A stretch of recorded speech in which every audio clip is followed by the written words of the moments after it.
ಬಹಳ ಸದ್ದು ಮಾಡಿದಂತಹ ಸುದ್ದಿ ಇದು. ಗಲ್ಲು ಶಿಕ್ಷೆ ಮುಂದೂಡಿಕೆ ಆಗ್ಬಿಟ್ಟಿದೆ. ಈಗ ಬಹಳ ದೊಡ್ಡ ಮಟ್ಟದಲ್ಲಿ ಕೇಳುತ್ತಾ ಇದ್ದಿದ್ದು ಪ್ರಕರಣ. ಕೇರಳ ನರ್ಸ್ ನಿಮಿಷಪ್ರಿಯ ಗಲ್ಲು ಶಿಕ್ಷೆ ಈಗ ಮುಂದೂಡಿಕೆ ಆಗಿದೆ. ನಾಳೆ ನಿಗದಿಯಾಗಿತ್ತು ಗಲ್ಲು ಶಿಕ್ಷೆ, ಅದನ್ನು ಮುಂದೂಡಿಕೆ ಮಾಡಿದ್ದಾರೆ.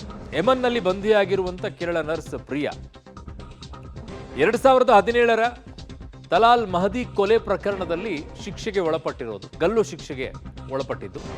ಈಗ ಸದ್ಯಕ್ಕೆ ಗಲ್ಲು ಶಿಕ್ಷೆಯನ್ನ ಮುಂದೂಡಿಕೆ ಮಾಡೋದ್ರಲ್ಲಿ ಧಾರ್ಮಿಕ ನಾಯಕ ಅಬೂಬಕರ್ ಮುಸ್ಲಿಯಾರ್ ಮಧ್ಯಸ್ಥಿಕೆಯಲ್ಲಿ ಈಗ ಆಗಿದೆ ಅಂತಿದ್ದಾರೆ. ಸೊ ನಿಮಿಷಪ್ರಿಯಾರ ವ್ಯವಹಾರ ಪಾಲುದಾರ ಆಗಿದ್ದು ಮಹದಿ. ಸೊ ಕೊಲೆ ಆಗುತ್ತೆ 2017ರ ಜುಲೈನಲ್ಲಿ. ಅದಾದ ನಂತರ ಬಂಧನವನ್ನ ಮಾಡ್ತಾರೆ ಪ್ರಿಯಾನನ್ನು. ಕಿರುಕುಳ ನೀಡುತ್ತಾ ಇದ್ದಂಥ ವ್ಯಕ್ತಿಯನ್ನ ಕೊಂದಿದ್ದಕ್ಕೆ ಬಂಧಿಸ್ತಾರೆ. ತುಂಬಾ ಕಿರುಕುಳ ಕೊಡ್ತಾ ಇದ್ದ ಅಂತ 2020ರ ಯೆಮನ್ ಕೋರ್ಟ್ನಲ್ಲಿ ಗಲ್ಲು ಶಿಕ್ಷೆ ವಿಧಿಸಿರುತ್ತೆ. ನಾಳೆ ಗಲ್ಲು ಶಿಕ್ಷೆ ಆಗಬೇಕಾಗಿತ್ತು.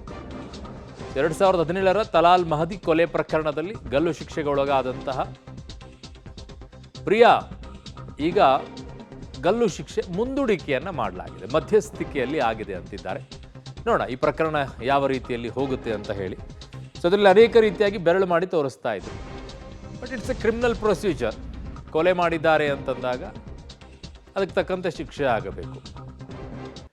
ಸೊ ಈ ಪ್ರಕರಣ ಈಗ ಇನ್ನೊಂದಷ್ಟು ತಿರುವುಗಳನ್ನು ಪಡ್ಕೊಳ್ಳುತ್ತಾ ಅಥವಾ ಏನಾಗುತ್ತೆ ಅಂತ ನೋಡೋಣ. ಸದ್ಯಕ್ಕಂತೂ ಮುಂದೂಡಿಕೆ ಅಂತೂ ಆಗಿದೆ ಈಗ.